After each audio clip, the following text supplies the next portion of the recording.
akin uli yung informante. This is from DOH.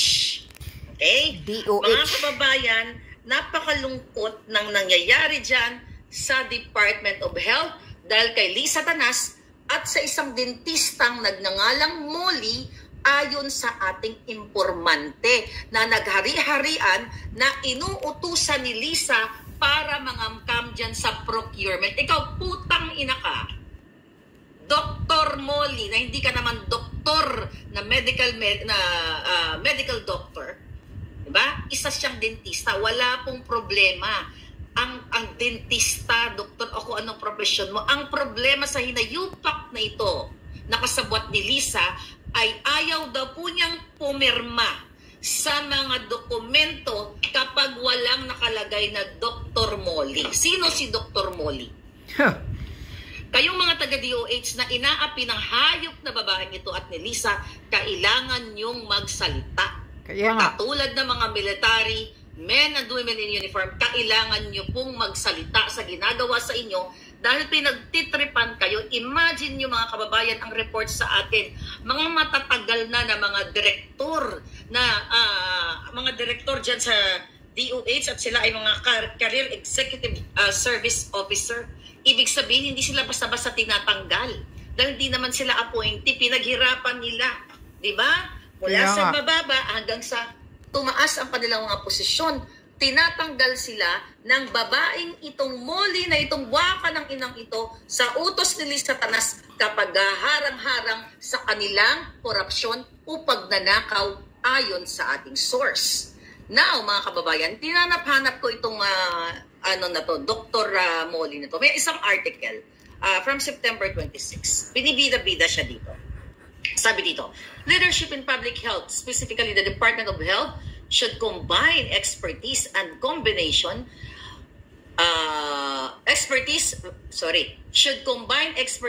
vision, and compassion, which are essential for driving transformative change. Diba?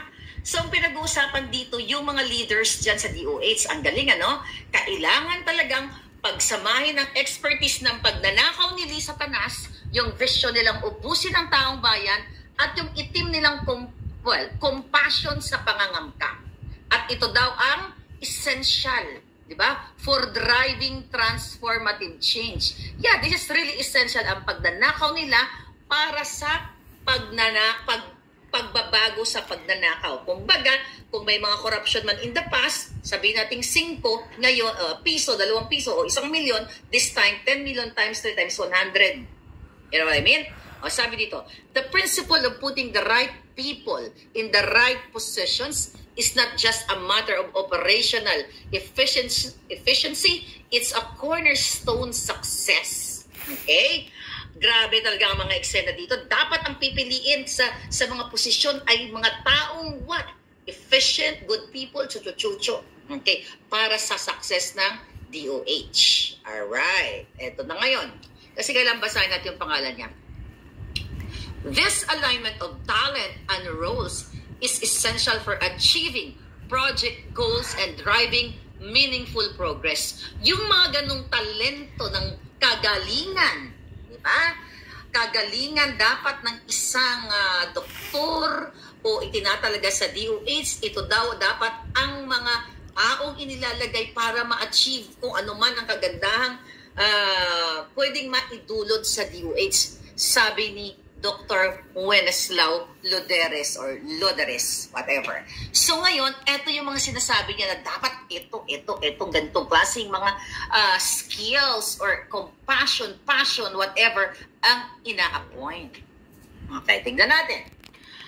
Loderes said, President Marcos Bangag Jr. and DOH Secretary Ted Herbosa's appointment of Undersecretary Amy Liza Doc Molly Chong, C-H-I-O-N-G, is a welcome development as she embodies the qualities making, diba? Yun, kaya kailangan natin basahin na yung una, making her pivotal figure in DOH and beacon of progress in Philippines healthcare system. Hanggang doon ko lang babasahin yung article na yon.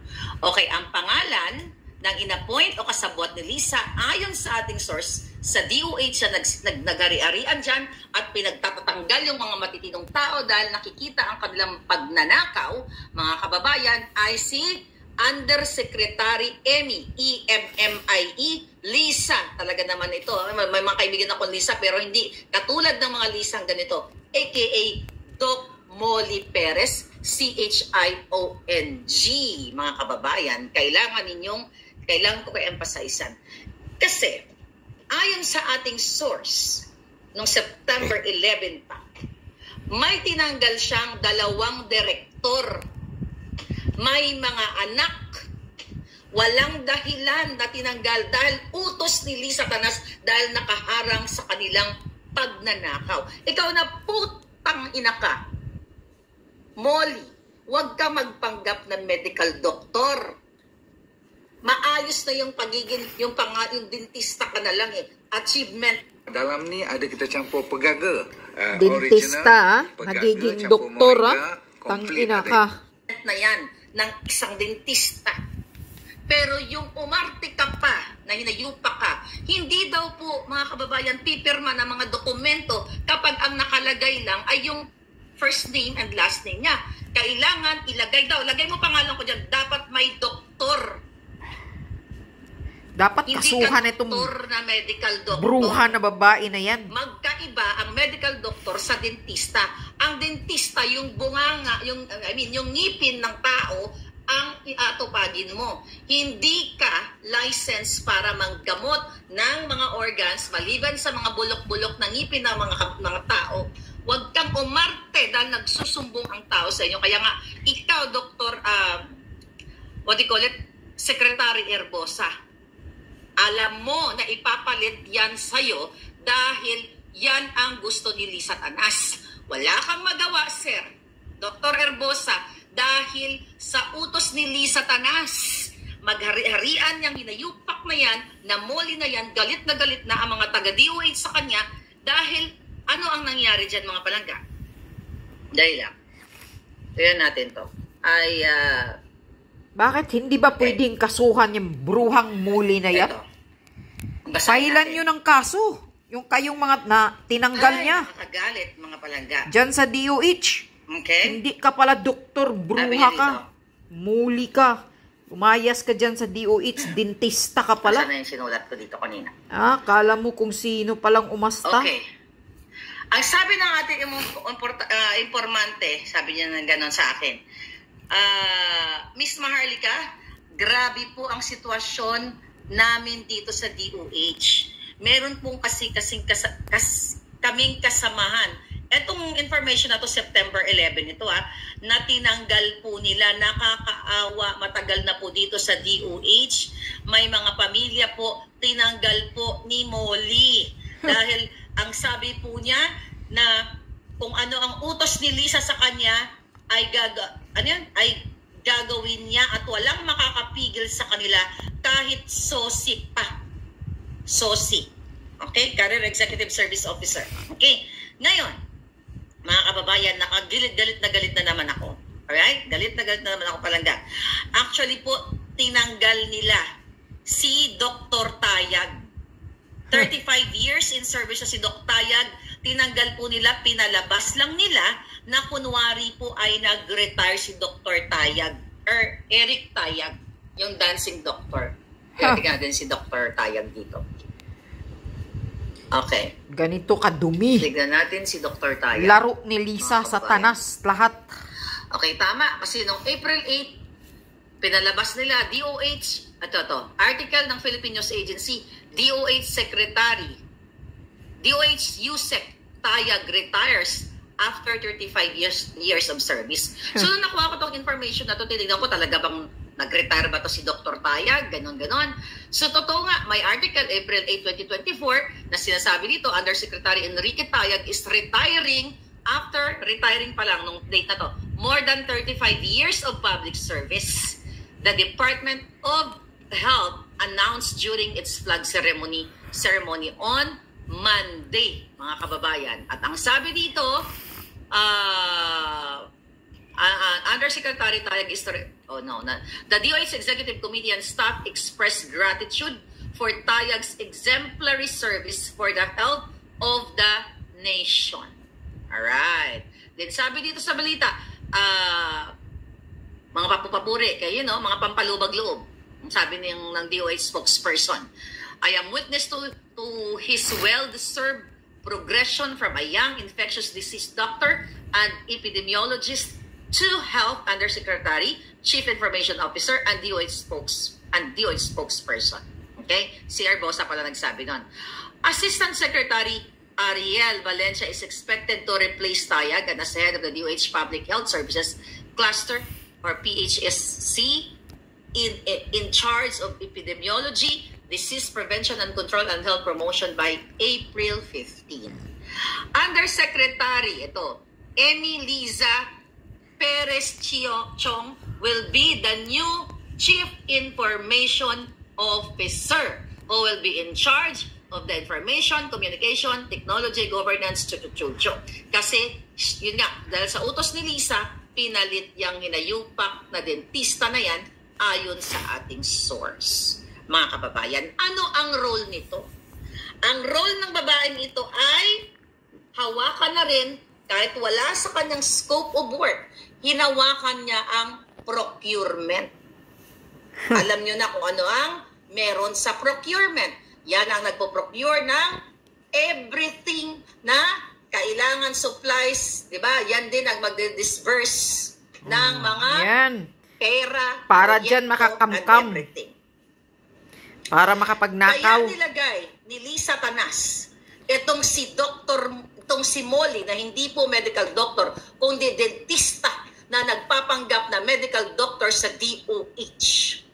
Mga kababayan, sinisindak ang ating mga palangga dyan, mga doctors, nurses, mga directors, na pag hindi siya sinunod o nakalimutan lang ang salitang doktor, ay sinisigawan niya. Na hindi, tatanga-tanga ka, hindi mo alam ang ginagawa mo. Lagay mo dyan, doktor ako. Ganon daw po ang kalakaran dahil hindi siya kayang matibag, dahil ipinagmamalaki niya dahil siya ay sanggang dikit ni Lisa Tanas at yun ang utos ni Lisa. At ikaw, Dr. Erbosa, ayon sa akin, ito, informante, bilang na ang araw mo. Dahil yan ang ipapalit sa'yo. Kaya diba, Doc? Dr. Teddy Erbosa, kaya hindi ka makait. Sir, Mr. Erbosa, mas masarap mabuhay nang lumalaban po kayo sa tama kaysa hawak kayo sa liig ng isang dentista na kasabwat ni Lisa na nagpapanggap na doktor. Correct. Lumaban kayo. Para manipulahin ka. You speak up kung kailangan kayo pumunta sa kalsada, kayong mga taga-DOH na mga tinamnan, na ulat ko na to dati, may mga tinamnan na kaso, fabricated crime na ginawa ang Malacanang sa utos ni Lisa at now yung accomplice niya na si Molly, according to our source, you have to go out. Wakasan ninyo dahil ang DOH supposedly ayan ang sandalan ng taong bayan na kasalalay ang kalusugan ng lahat ng mga tao at sa inyong pamumuno, top priority nyo, i-ensure ang health ng mamamayang Pilipino. You deliver all the programs, policies, equipments, everything para sa taong bayan. Pero, Dr. Erbosa, okay? Hi, King. Thank you. Okay, si King nanonood. Merong ginawa daw siyang song para kay Attorney Vic. Anyway, mga kababayan, nagagalit na naman ako. Bakit? Alam niyo ba kung anong idinudulot na sakit mentally, economically, or financially sa mga tinanggal ni Lisa Tanas at itong Molly na ito na nagpapanggap na medical doctor dyan sa DOH? Tinanggalan niya ng kabuhayan ang mga matatagal ng mga directors dyan sa mga nagtatrabaho dyan sa DOH. Hindi lang niya tinanggalan ng trabaho ang nanay o tatay man yan. Tinanggalan niya ng future ang mga anak nitong pinuwersa nilang tanggalin, ligwakin dahil sa pagiging bangag ng gobyerno ni Lisa Tanas. Correct. Mga kababayan, mga palangga. Okay? Alright. Kakagalit talaga nga eh. Yun po, tinanggal nila Sobra na tong gobyernong si ito. Yusek Tayag. Napakabuti po nun dito. Kawawa naman. Okay, anong sabi niya? Okay. Miss Maharlika, ginagamit po ni Lisa Tanas si Molly para mag-transfer ng pondo sa Love for All ni Lisa Tanas. Private po yan. Drama ni Lisa Tanas yan. Bakit siya kumukuha ng pondo sa DOH? Huh. Ipaalam niyo po sa taong bayan dahil dahil kasabwat yan ni Lisa dito sa DOH. Sila po may hawak ng procurement. Ang ginagawa po nila kapag may mga project sila sa mga probinsya ahead of time, bit-bit po nila ang kanilang mga kaibigan, mga kakilala, naka-check-in na po silang lahat sa hotel. Galing po ang pondo ng DOH. Kaya shout out dyan sa mga putang inang quad o huwad committee o mga senador, kongresista, dyan sa mga audit, COA. I-audit nyo tong Molly na ito na dentista na nagpapanggap na medical doctor dyan sa DOH. Hindi crime pa yan eh. sa kanyang title bilang dentista. May kaso yan eh. Gusto mo pala mag-medical doctor nga na yun, baka ba't di ka nag-aral? Nagpanggap ka isa kang doktor, may kaso yan. Dentista sa medical doctor. Bugo. Pareho ka ng amo mong addictos, benedictos, kidnapper, snatcher, lahat na lang. Smuggler, mga kababayan, I don't know. You people sa DOH, alam nyo to, matagal na. May mga expose ako dati, I think last year pa, na pinag-fabricate ng crime. Huwag po kayong matakot. Lumabas kayo. Ang isang butod-putot. Kaya nga, mga taga-DOH, na mga tinanggal, magsalita po kayo. Kidnapper na katulad ni Lisa, kinakasangkapan niyang dentistang yan para sigaw-sigawan kayo dyan. Nag-aral po kayo. Ano naman ang pinababaos to ang moral, ang turing sa inyo para kayong mga pusali. Na kung ang totoo, ito ang mga pusaling nagdanakaw sa pera ng bayan. Ang tagal niyo pong nagtrabaho dyan. Gumawa kayo ng paraan, magsalita kayo, magreklamo kayo, ano mga legal pathways, diba, ang pwede niyong gawin. Or best thing to do is to speak up. Maybe kasuhan nila yung Molly na yan. Group ng ating mga kasi palangga. magkaisa sila. Morales, sila Maui at lahat ng mga palangga dyan. Kailangan nyo na magsalita. My God, putaragis na mapapaos ng mga boses natin dito. Kaya nga. Ano pa sabi? Ganyan na lang ba talaga kayo? Mananahimik na lang kayo kung tanggalin kayo? Dito sa DOH, sobra pong baba ng moral. Okay? Dahil pinagtatatanggal po kahit seso. At ang yabang po ni Molly, kahit sino pwede niyang tanggalin. Grabe, ano? Grabe tong hayop na to. Okay. Kaya po, ang procurement ay hinawakan niya na din. Kasi yun nga po ang utos ni Lisa na mag-transfer o mag-download ng funds sa kanyang Love for All. Para magpapabango sa taong bayan. Sabi nga dito, hindi po kasama yung Love for All na yan sa budget ng DOH. Bakit sila kumukuha ng pondo gamit yung Molly na yan? Mga kapapalangga. Kaya pala, na-assign si Molly dyan kasi ganyan ang balak ni Lisa. Gustong mangamkam, magnakaw sa mga procurement, sa budget. Okay. Sabi niya, sabi niya, hindi po totoo yung pinapalabas nila na kesyo donation from private citizens or mga negosyante. Wala naman po halos gusto mag-donate dyan sa kanyang Love for All. Kinukuha po sa budget ng DOH. Okay?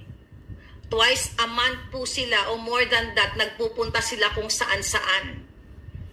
Itong si Molly at ang dami-dami po niyang tao.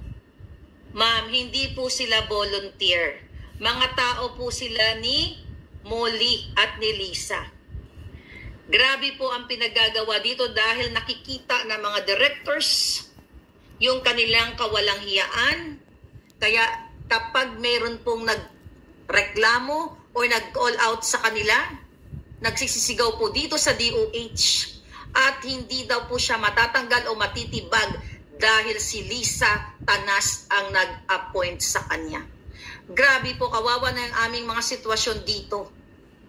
Sana wala po kaming masumbungan. Kaya Miss Maharlika, sana ipaalam mo sa taong bayan kung ano yung sitwasyon namin dito. Kaya nung walang masumbungan. Ako dakdak ako ng dakdak. Kailangan yung magkapit-bisig. Kaya nga, walang masumbungan. Ako hinaharap ko to mga inayupak na ito. Kaya nga, ibubulabog ninyo. Kinakasuhan ako ng mga to. Yung correct. Anong walang masumbungan kayo? Kayong mga tinatanggal sa DOH. Magkaisa kayo. Kayo lahat ng mga tinatanggal ng putang inang Molly na yan sa utos ni Lisa Satanas, magkaisa kayo. Bubulabugin ninyo. Or kakasuhan ninyo yung Molly na yan na nagpapanggap na doktor, na medical doctor na hindi naman pala. Dentista naman pala yan. Ha? May kaso yan. Kung ganyan kayo, mananahimik na lang kayo, magpapaapi na lang kayo, kahit ni yurak-yurakan na yung pagkatao ninyo, matagal na kayo dyan sa DOH, tapos ginaganyan-ganyan lang kayo ng appointed ni Lisa na dentistang Molly na yan, talaga namang babuyin kayo kung mananahimik lang kayo. Gumawa kayo ng paraan. Kung sino man yung tinanggal ng putang inang Molly na yan, magkaisa kayo. Ibubulabog ninyo yan sa publiko yung Molly na yan. Alam naman pala ninyo kung ano ang nangyayari dyan sa inyo. Kawawa ang mga sarili ninyo. Tapos mananahimik lang kayo. Hindi na ito panahon ng pananahimik. Kailangan ninyong lumaban. Dahil niyuyurakan na yung pagkatao ninyo. Hindi lang kayo yan, pati pamilya ninyo nadadamay dahil tinatanggal kayo. Ano pa ang lalamunin ng mga anak ninyo? Tapos mananahimik lang kayo? Sus ko po, kung ganyan ang mga prinsipyo ninyo, mananahimik lang kayo. Hindi nyo na masisisi kung bakit api-apihin kayo ng gobyernong ito. Kasi kung kayo mananahimik lang kayo, na kahit inaapi na kayo, talagang aapihin kayo, talagang yuyurakan kayo. Pero hindi na ito panahon ng pang-aap, magpapaapi pa kayo. Tumindig na kayo, magsasalita na kayo. Kung sino man, attention dyan sa mga taga-Department of Health. Kung sino man yung pinagtatanggal ng putang inang Molly na yan, according sa source ni Maharlika, magkaisa kayo, magsasalita kayo. Huwag kayong magpapaapi. Bubulabugin ninyo yung opisina ninyo. Isa palang dentista yung kupal na yan, nagpapanggap pa na doktor. May kaso yan. May kinalalagyan yung bruha na yan. Huwag kayong matakot. Huwag kayong magpapaapi. Diyos ko po, kung magpapaapi kayo, aapihin na lang kayo. Kung yan ang gusto ninyo na aapihin kayo, ayaw ninyong mag-speak up, ayaw ninyong magsalita, ayaw ninyong magkaisa, kahit mag-file kayo ng kaso sa Molly na yan, may husgado naman, may Supreme Court naman, may kalalagyan yan. Kaya huwag kayong mananahimik na mga director dyan sa DOH na tinanggal ng bruhang Molly na yan. Kasuhan nyo yung babae na yan. Diyos ko po, alam ninyo ang ginagawa niyan dyan sa DOH. Tapos mananahimik lang kayo? magsusumbong lang kayo kay Maharlikang ganito? Hindi na po panahon ngayon na mananahimik kayo, lumaban kayo. Magpapaapi na lang ba kayo ng ganyan-ganyan na lang? Matagal na kayo dyan sa DOH. Ipinaglalaban ninyo yung profesyon ninyo. Huwag kayong magpapaapi. Yun lang yun. Kawawa talaga yung pamilya ninyo kung mananahimik lang kayo, kung magpapaapi kayo. Yun lang.